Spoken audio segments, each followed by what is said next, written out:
A continuación escucharemos a la doctora Dinora Méndez. Ella es originaria del estado de Durango, es licenciada en Teología e Historia por el Seminario Teológico Bautista Mexicano de Lomas Verdes, maestra por el Southwest Baptist Theological Seminary de Texas y doctora en Teología por el Centro Oxford de Estudios Misioneros. Es autora del libro Evangélicos en México, su himnología y su teología de 2008, publicado en inglés, así como de notas y comentarios para la nueva Biblia de Estudio Mundo Hispano, publicada en 2012. Le dejamos el tiempo. Como mis colegas ponentes, agradezco esta privilegiada oportunidad para participar en este coloquio y ustedes tienen en su programa que el tema asignado tiene que ver con el área de la Biblia, la teología y la historia. Y aunque estaba referido a la carta de Santiago, yo había sugerido un cambio de título, porque es hasta cierto punto reducido y fuera de mi especialidad dedicarme tanto a la carta de Santiago solamente. Pero es para mí también, siento la necesidad de pedirles su comprensión, porque sabida la posición de Lutero respecto de esta epístola de Santiago, que no era muy buena. De hecho lo reconoce así en la Biblia que acabamos de ver en el prólogo del Nuevo Testamento de su Biblia. Hay una nota que él dice hay que distinguir entre libros y libros, y él se refería a que los mejores en su opinión, o los que contenían la doctrina que para él fue esencial en su experiencia, era el Evangelio de Juan y las epístolas de Pablo. Para él en estos libros se contenía la enseñanza de Cristo y todo lo que se necesitaba para la salvación, y que esto fue lo que para él fue más impactante. Entonces él decía, aunque no se conociera ningún otro libro de la Biblia, con que se conozca el Evangelio de Juan y las epístolas de Pablo, es suficiente para que la persona pueda reconocer el mensaje de salvación. Entonces no es tanto que desconociera como inspirado los otros libros, simplemente era su énfasis, porque rechazaba otros o no los rechazaba, sino los tenía en menos valía, en menos importancia, por ejemplo el libro de Hebreos o de Judas y aún el Apocalipsis. Entonces es comprensible por su experiencia de vida, aunque no justificable quizá para nosotros, que diera esta distinción o esta clasificación de libros. No obstante, la gran contribución luterana fue poner al alcance de todos, las personas de su época, precisamente el mensaje de las Sagradas Escrituras, como lo hemos visto en el testimonio de nuestro ponente previo. Ahora, Santiago es curiosamente, es uno de los libros que tenemos en las Sagradas Escrituras con mayor conciencia social. Es decir, con una esencia del mensaje del Evangelio puesto en práctica, pero fue algo que Lutero en su momento no percibió. Por su contexto veía en Santiago un mensaje de oposición a la salvación por fe y no tanto complementario de una vida cristiana partiendo de esa salvación por fe. Pero su visión limitada, como todo ser humano, que ya también vimos que era un ser humano, no un ser tan legendario como a veces lo vemos, su visión limitada como todo ser humano no minimiza su importancia como reformador y su gran contribución de traducir la Biblia entera y ponerla al alcance de todos. Este logro, ¿verdad?, que vemos en él es pues que aún el énfasis de Santiago en un evangelio con carácter social y ético se convirtiera en parte de los efectos de la reforma. Y esta reforma tuvo impacto social. Y de eso es de lo que quiero hablarles específicamente en mi escrito, que traigo para compartir con ustedes: la Reforma y su impacto en la sociedad. Para el cristiano y la Iglesia cristiana, la noción de reforma es un principio dinámico, esencialmente cristiano en su fuente y desarrollo. A través de los siglos de la historia del cristianismo, la idea de reforma ha sido manifestada en varias expresiones, como ya compartió con nosotros el doctor de Cox. Renacimiento o nuevo nacimiento, renovación, purificación, regresar a las fuentes y otras expresiones similares. Sin embargo, ha sido intrínseco el misterio del cristianismo mismo, la muerte y la resurrección de Cristo. Entonces, la fuente de la idea cristiana de reforma se encuentra, a fin de cuentas, en los temas bíblicos del nuevo nacimiento, de la regeneración y de la conversión. En lo que concierne al término reforma y como se usa en la historia del cristianismo, es útil la distinción que diversos estudiosos hacen acerca de varios sentidos que tuvo la reforma durante el siglo XVI. Se ha hablado de la reforma protestante, específicamente referida a la reforma magisterial, que hace referencia a Lutero y otros que como él fueron parte del magisterio de la Iglesia previa a la que ellos pertenecían. La historia de la reforma radical, que ya nos mencionó el doctor Tepox acerca de los anabautistas, y también algunos historiadores incluyen la contrarreforma o reforma católica.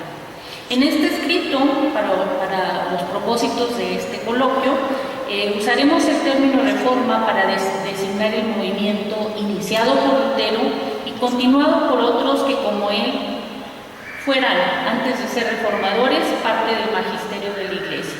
Entonces, principalmente me voy a referir a la reforma magisterial. Y quiero hacer un breve contraste con lo que fue la Iglesia cristiana antes de esta reforma, de estos momentos, que fue el cristianismo medieval. Ese cristianismo que estuvo aferrado a la tradición, en donde en gran parte los milagros eran los medios para demostrar que esa iglesia tenía el monopolio de la verdad. Alrededor de los siglos XII y XIII, las vidas de los santos habían asumido un modelo estereotipado. En ese tiempo se relacionaba a esos santos con sucesos milagrosos. Se enfatizaba que ellos podrían profetizar el futuro, controlar el clima, prever protección contra incendios e inundaciones y hasta telequinesis, ¿verdad? Transportar objetos pesados mágicamente y, por supuesto, el alivio de los enfermos. Aunque por una parte la Iglesia como institución no afirmaba oficialmente que realizaba milagros, por la otra lo admitía en la religiosidad del pueblo.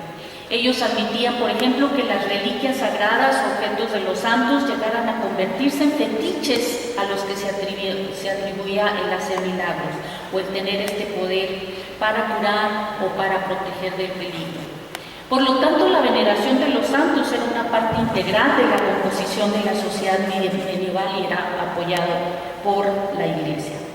Esta adoración a los santos llegó a tener en algunas regiones un carácter casi totémico, como en algunas religiones de carácter animista y hasta politeísta. Por otro lado, socialmente, este patronato de los santos que presidían una región daba sentido de identidad y de existencia corporativa a poblaciones marginadas que de otro modo serían desapercibidas. Por lo tanto, eran muy populares, les daba popularidad a estas creencias. Lo importante es que la adoración de los santos en general dependía de la creencia que esos santos hombres y mujeres del pasado no solo habían ejemplificado un código ideal de conducta moral, sino que además podían emplear poder sobrenatural para todas esas adversidades.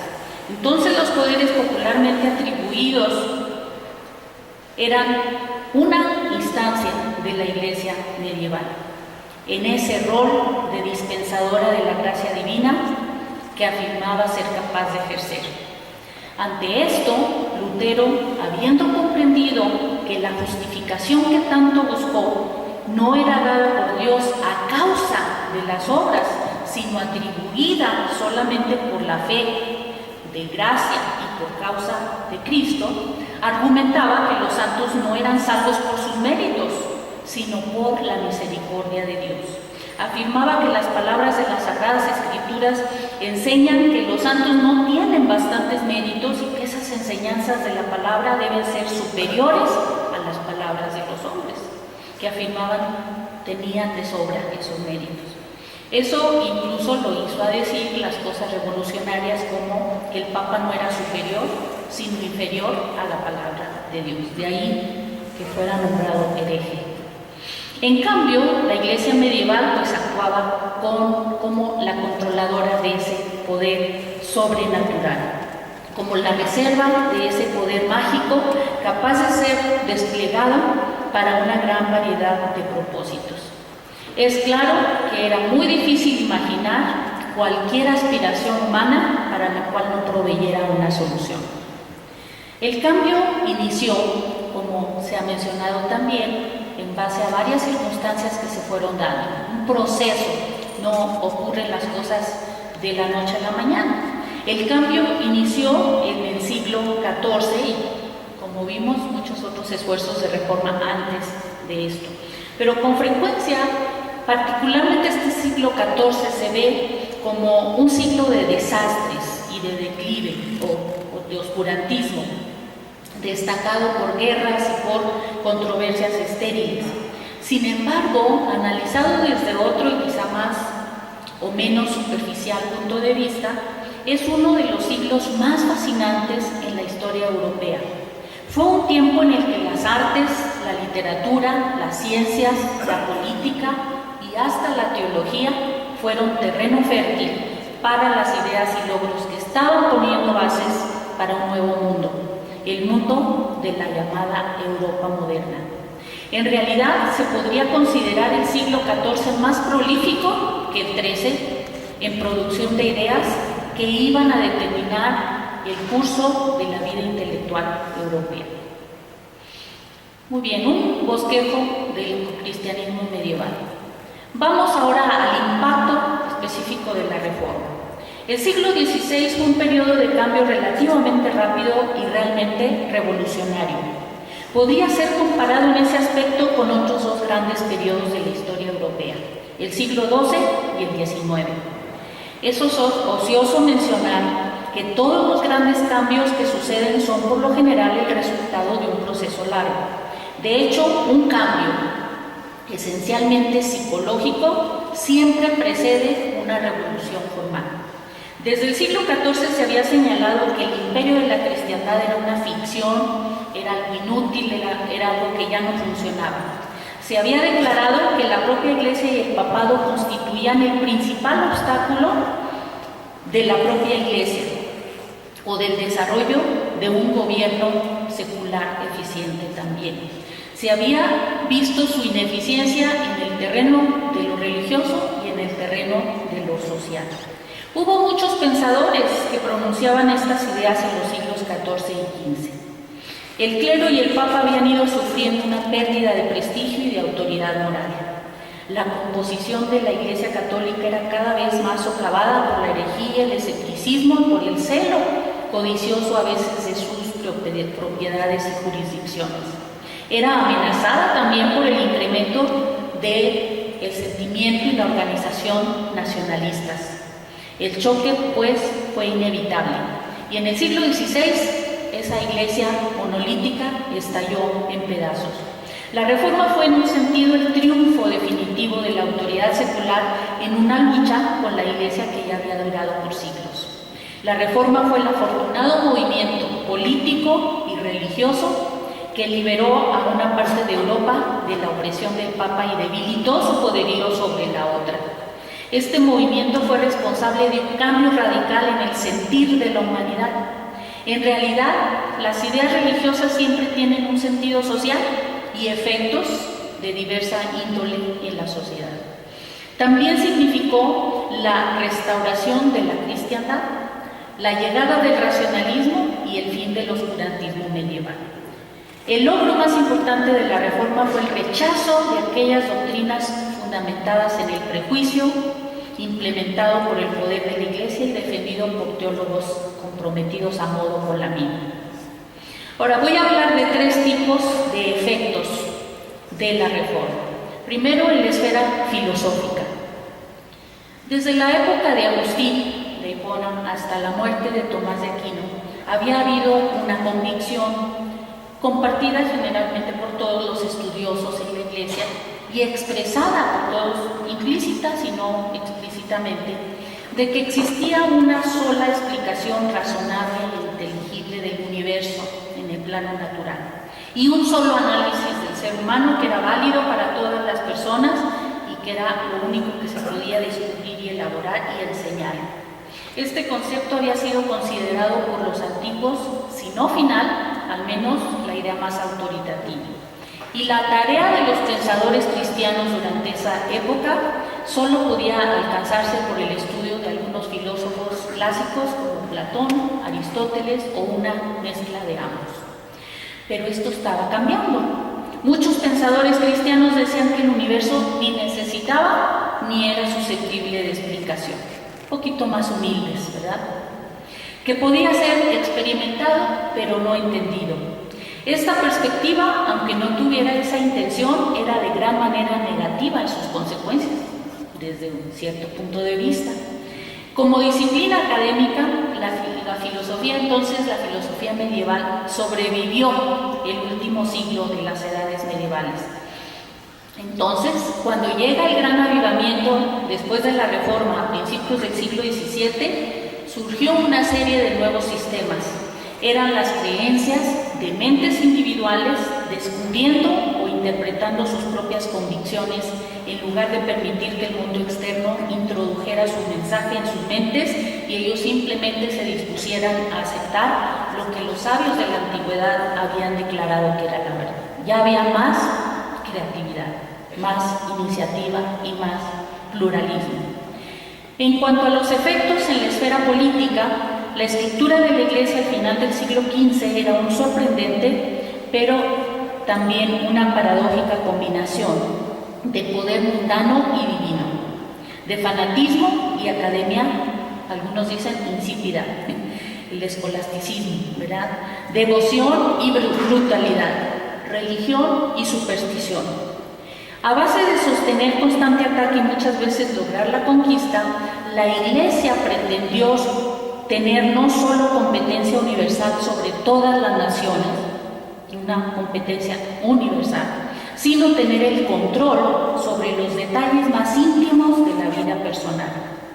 De este conflicto crónico entre el poder eclesiástico y el secular, la Iglesia había surgido victoriosa en la Edad Media, trayendo a veces desorden político en algunas regiones, como fue el caso de Alemania, donde llegó al punto a la agitación social y la impotencia. Habiendo ganado en el orden temporal, entonces el Papa se atrevió a atribuirse divinidad, usurpando el lugar de Cristo en su Iglesia. Los expertos de Roma sancionaron y canonizaron la identificación de la voluntad de ese ser humano, de ese Papa, como la voluntad misma de Dios. Por lo tanto, hubo intentos tempranos de reformar la Iglesia, que habían abortado una y otra vez. Igual que el experimento de cooperación del emperador con los distintos estados alemanes que intentaban también aminorar el poderío papal. Sin embargo, el abuso y la voracidad causaron tanta oposición en el orden religioso como político, y cuando llegaba la situación a su peor nivel, Martín Lutero recapturó la esencia del cristianismo evangélico. Él unificó y dirigió un movimiento que reunió a toda Alemania a su alrededor. Además, Lutero logró moderar la agitación social para evitar que la Reforma se convirtiera en una revolución. Mostró la diferencia entre una libertad cristiana sujeta a la palabra de Dios y el fanatismo basado en palabras humanas. Asimismo, enseñó que la verdad debe enfrentar el error y vencerlo, pero no con armas, sino con su propio poder. La Reforma entonces tuvo distintos efectos en la vida política de Europa, especialmente cuando llegó la segunda ola de la Reforma con Zwinglio, Husserl, Calvino, que fueron ligeramente más sofisticados que los reformadores de Wittenberg. Hay observadores perspicaces que han mencionado que en la escena política de la Alemania imperial hubo alianzas cambiantes a favor y en contra de la Reforma. Por un lado, permitieron el establecimiento del movimiento en grandes centros de población y lo identificaron con las responsabilidades cívicas y sociales. En muchos casos tuvieron éxito, incluso en hacer interactuar al gobierno con el movimiento mismo. O sea, se fusionaron el gobierno y la Iglesia reformada. Estos otros reformadores pusieron un mayor énfasis que el que Lutero había puesto en la introducción de la reforma en la sociedad y no solo en la Iglesia. Fue en esta segunda etapa que la fe reformada adquirió un fuerte distintivo ético ligado con la transferencia al Estado de la responsabilidad de mantener la moralidad cristiana. El gobierno tenía deberes cristianos. Se adaptó el movimiento a las virtudes sociales demandadas por las clases mercantiles emergentes. La santidad de vida era su criterio para determinar al verdadero cristiano.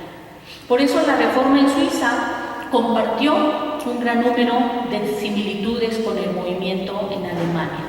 En ambas regiones se identificó con la agitación política que tenía el anhelo de establecer una forma más considerada de gobierno.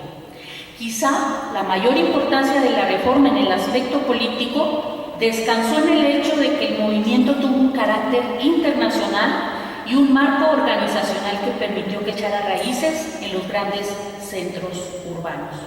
De ahí vimos la teocracia con Zwinglio y posteriormente de Calvino en Ginebra. A los ojos, por ejemplo, de Zwinglio, ser un buen cristiano era equivalente a ser un ciudadano honesto y piadoso, y a fin de consolidar las ganancias políticas de la Reforma, Zwinglio intentó una alianza política con los reformadores alemanes. Entonces hubo impactos en la esfera política. Finalmente, impactos en la esfera específicamente religiosa.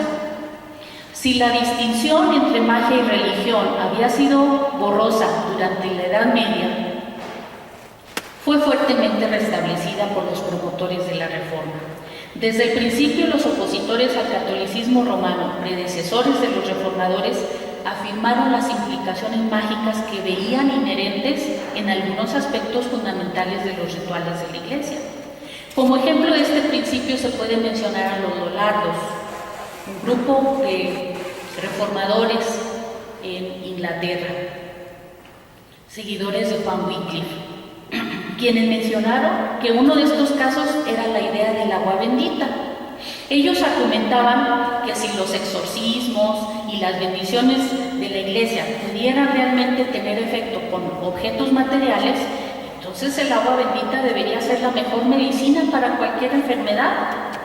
El hecho de que esto no fuera así, para ellos demostraba que era irracional y hasta impío esperar que Dios se hiciera presente en una ceremonia diseñada para otorgar al agua ordinaria el poder de dar sanidad a la mente y al cuerpo, o a echar fuera demonios o alejar algún peligro. Ellos decían, el agua bendita de hecho no tenía mayor virtud que el agua de manantial o el agua del río. Objeciones similares se hicieron en contra de la consagración de las campanas que se hacía para usarlas contra las tempestades, o el uso de textos bíblicos como fórmulas de protección contra el peligro. Esta actitud implicó una negación arrasadora de la capacidad que la Iglesia afirmaba tener para manipular cualquier aspecto del poder sobrenatural de Dios. Aún entonces los predecesores de la Reforma, los predecesores de Lutero, negaron la magia del opus operatum, enseñanza que otorgaba a la Iglesia poder como instrumento de Dios, supuestamente por Cristo, para compartir su oficio y su obra. Aunque esto no significó que los reformadores negaran algunas de las antiguas antiguas nociones acerca de los beneficios que los creyentes podían recibir al practicar diferentes ritos como la Cena del Señor, más bien su interés fue solamente eliminar cualquier base de las antiguas supersticiones. Quizá el error de la Iglesia Católica en su momento fue tratar de preservar el ritual en un tiempo en que ya los milagros no eran tan vigentes en las expectativas de la sociedad. De acuerdo con esta actitud, los primeros reformadores analizaron con un escrutinio detallado todos los sacramentos de la Iglesia a fin de detectar cualquier connotación mágica que se les pudiera atribuir y tratar de eliminar.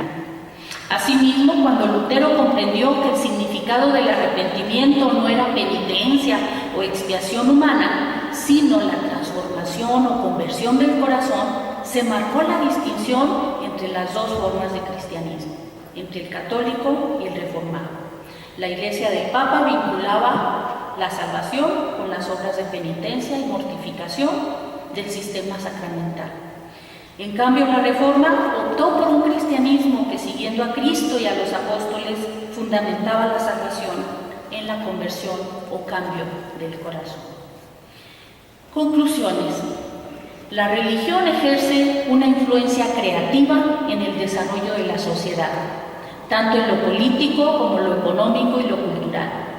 La Reforma también dio forma a la cultura.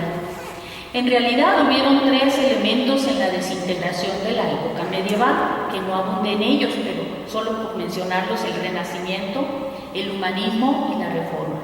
El Renacimiento fue el nacimiento de un individualismo que tuvo efecto directo contra la unidad del orden feudal medieval. Los humanistas, por su parte, proveyeron las bases al Renacimiento para su individualismo y racionalismo. Y la Reforma, por su parte, fue diferente del Renacimiento y del humanismo. Lutero, aún en contra de su intención, llegó a ser un profeta de una reforma religiosa. Y el individualismo de Lutero, que pudo haber heredado de ese Renacimiento y ese humanismo, lo llevó en su búsqueda por un Dios misericordioso y personal a un individualismo diferente del filosófico de Erasmo y de Petrarca. La Reforma, por tanto, surgió de la disolución de los principios básicos medievales. Además, los efectos de la Reforma en las distintas esferas de la sociedad han permeado la historia hasta nuestros días, desde una actitud más positiva hacia el mundo que la mantenida durante la Edad Media, donde todo era malo, hasta una ética del trabajo y su correspondiente efecto en el inicio del capitalismo, así como el surgimiento de las ciencias naturales y de los derechos humanos. En realidad es muy limitado el espacio de este escrito para ponderar la posible influencia de las ideas de la Reforma en el desarrollo subsecuente de la historia humana, pero al menos ha sido evidente que esas ideas tuvieron el potencial suficiente para generar cambios. Este fenómeno nos recuerda que las ideas no son simplemente producto de una sociedad determinada, sino que muchas veces esas ideas han sido las generadoras de una determinada sociedad o diferentes épocas dentro de la misma.